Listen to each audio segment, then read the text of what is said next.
Okay. So this is from JBM. How YourRage is Faze's secret new weapon. What does this mean?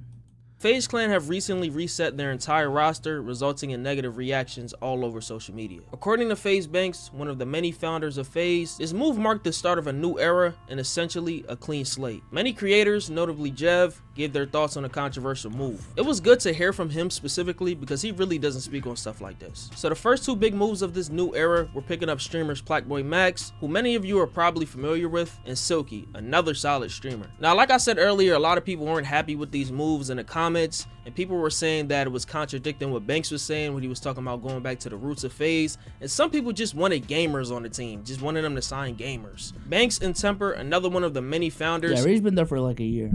I'm not gonna lie, I was surprised when they signed Rage. I don't know.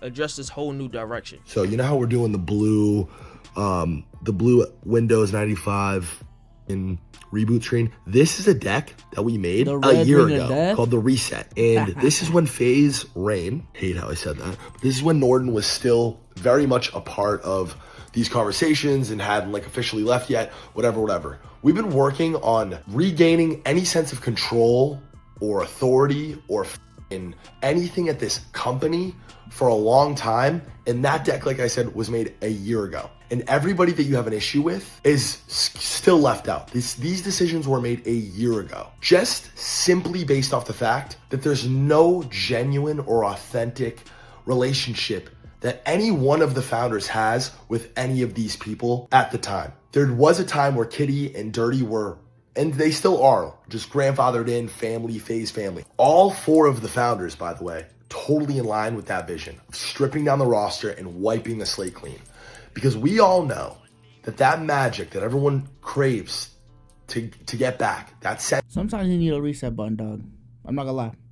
Sometimes you need a reset button that just, all right, dude, fuck it. We're doing too much. Let's go back to our roots.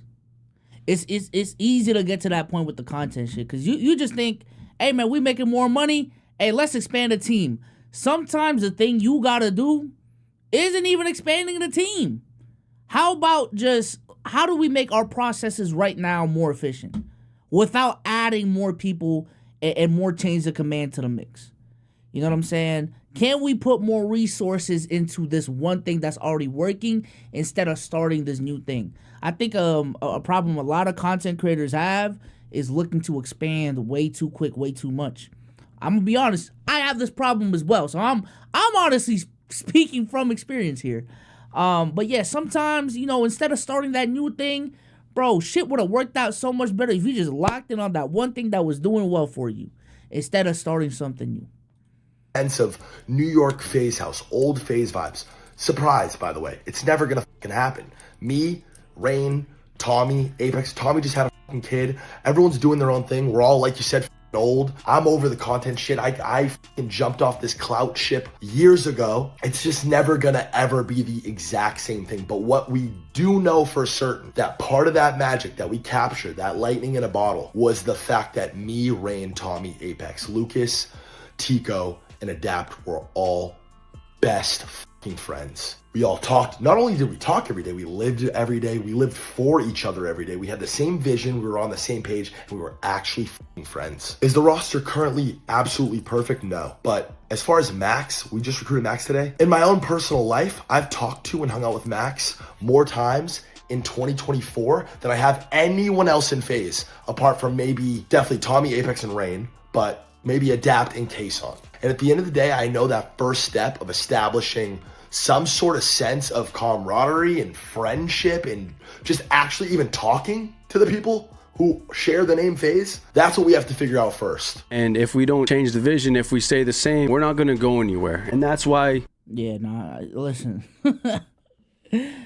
As a founding member of Let's Keep It a Buck, who has been stuck at 200K for 2 fucking years, listen, man, I get what they're going through. I ain't gonna lie, I get what Faze going through, man, to the T. To the goddamn T, bro. They're making changes their fan base does not fucking like. You know what I'm saying? But they gotta make changes because shit gotta change. Shit gotta change, bro.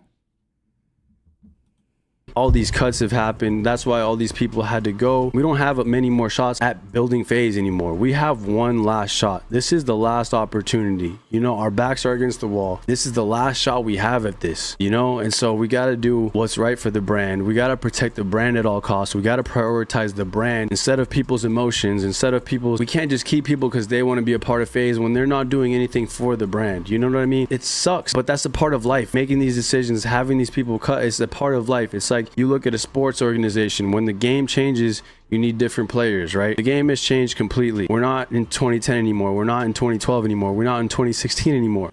I don't know. It just feels like we're watching a guy that peaked in high school trying to recapture it. I think it'd be different if we're talking about an individual. But I think we're talking about an organization. And organizations just, they change over time. I think that's actually the one advantage that they do got. But I get where you're coming from, too.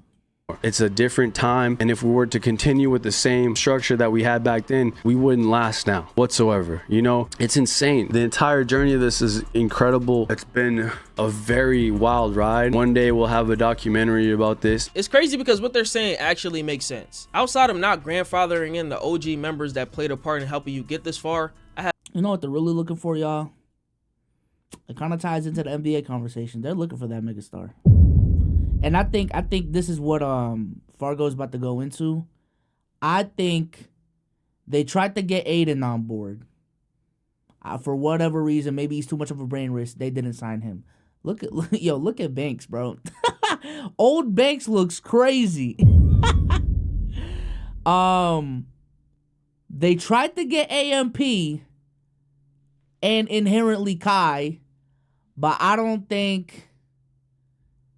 I think agents talked about it before. Like it just fell through. But that was supposed to happen. They've been trying to do this. It's just the motherfuckers that were going to, which honestly they did have a good eye for. I will give them that.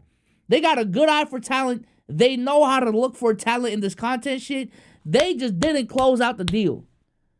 I think Bruce may have been in this conversation, but we know what happened with Bruce. I think the last remaining piece that still has megastar potential that's out there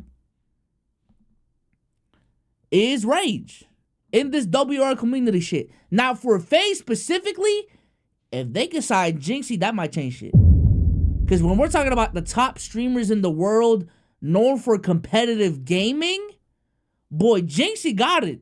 I don't even, maybe they have tried to reach out. They haven't just been able to close that deal. But I think Faze and Jinxie actually go 1-1. I think they actually go 1-1. But Payne says, agent said he's glad he didn't sign to Faze and he made AMP or something like that. Hey, obviously it fucking worked out for them. I don't think they were getting anything right now. I don't think AMP is getting a goddamn thing right now. Have zero issues. Let me take you guys back to 2021, preferably around the time that Aiden Ross initially gained popularity. He trolled about the idea of joining Faze, and he even stayed with Banks at the time. It's crazy because his impact on the streaming world at the time, on top of his friendship with Banks, made it seem believable. I'm stoked, bro. I'm stoked. It's official. I officially joined Faze. I'm in Faze. How do you guys feel about that? Is that a W or L? They gave me this crazy ass chain, right? Give me this crazy ass chain and shit. How do you guys feel about that? The reason I mentioned Aiden is because before Kai Cenat took over the streaming landscape, Aiden spearheaded a new movement that made it seem like streaming would be next up, and it definitely was. Now I know many of you are looking at the title and asking, where does YourRage fit into all this? Well, from what I'm hearing and seeing, he played a big part in these two new signings and allegedly gained authoritative privileges when he joined Faze about a year ago. Around late August 2023, Faze signed YourRage with a nice announcement trailer, and since then he's carried the name pretty well. For years, YourRage has been a motivation for a lot of people in the WNL community, building friendships with notable creators like Kai and all of AMP, Flight Reacts, Aiden, and even Plaqueboy Max, to name a few. This is what he had to say about the backlash from their recent moves. The Faze just took the quick scope in and doing all that shit. What happened to Faze with the roots?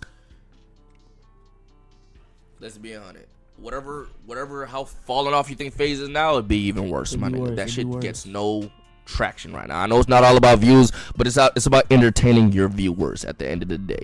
You know what I'm saying? And niggas would be saying, if that was the case, damn, Faze fell the fuck off. They still doing the same old shit. Get with the times, bro. Nobody gives a fuck about no sniping, bro. Yap. And if you don't do that, it's, what the fuck are they doing? They're selling out. Bro, why are they moving into content? Bro, what the There's no winning. There's no winning.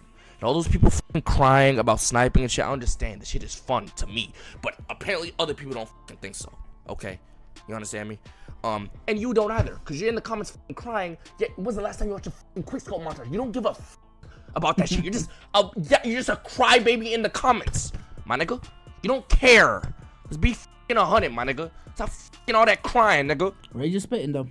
You don't give a fuck about no fucking quickscope montages no more. Now, I want to change that low key, you know what I'm saying? Yo, I ain't gonna lie. These OGs are old, my nigga. Their reaction time is dog shit. Yo, Apex, Adapt, Banks, Jeb, I don't give a fuck. Cool. Send me the quickscopes. I get my face squad, you get your face squad, and what, nigga? What? It seems like the new direction of Faze is to get with the times, and it seems like streaming will be the norm for a good minute. YourRage is probably the best signing to reach another audience and open a door for others who make similar kinds of content. And I'm sure they'll sign some gaming creators down the line, but for right now, this is a solid roster. As far as the past, the trickshotting community has somewhat of a pulse, but it's sad to say that it's not what the majority wants to see. I think most of the people fell in love with the camaraderie and the brotherhood that came with all the content that they loved. When they went, Man, we done with this era. That's what it is. What? Bro, come on, bro. What is this? majority wants to see. We I think done most of with the people this. fell in love with the camaraderie and the brotherhood that came with all the content that they loved. When they went corporate, Faze felt exactly how Banks and other members described it, soulless. So let me know what you guys think about this whole situation in the comments. I feel like I should make a video because it's a lot of WNL creators, you know, being included in this, and we got Silky, we got Blackboy Max, we got I think they're doing the right thing. I think they're good at spotting talent. I will say this. They're good at spotting talent. And I've been seeing a lot of people call out their new signings on some damn Faze is just signing everyone. Bro, if this is just not your side of the internet, just say that, dog. Just say that. Cuz I was looking at their numbers and they deserve those deals. For an organization looking for motion, looking for Zoshin, when you sign a Blackboy Max who has 700K on Twitch. Bro, they not the same when you go around. I don't went to Whatchamacallit, every single one of his VODs is what, 200K? Bro, you're not making a mistake signing that dude. I'm sorry, dude. That's not a mistake. When you sign Jason, and Jason got 300K on Twitch, and damn near same thing, bro. Every single one of his VODs is pulling 200K just on Twitch. Same thing with Lacey, same thing with Silky, and then on YouTube they got millions of subscribers, or at the very least is averaging millions of views every single month. Bro, they're not making a mistake. You just don't know ball. I ain't gonna lie. You just don't see the vision. That's what that is. They saying that, but that's what Faze was doing before seeing I just joined Faze every other hour. LMAO. I think if I see more signings, that's when I'm gonna get damn. So y'all definitely are just signing everyone, right? Like, but I think starting a new subdivision of Faze after a reset of 4 big time up and coming creators, having them all live in the same house to make more content, I think that's a step in making some sort of change. You know what I'm saying? Can this blow up in their face? Abso-fucking-lutely. Abso-fucking-lutely. But I also think the creators that they signed, it's not like they don't know each other. It's not like they've never created content with each other. So it's not like these are motherfuckers just starting from ground zero. You know what I'm saying? So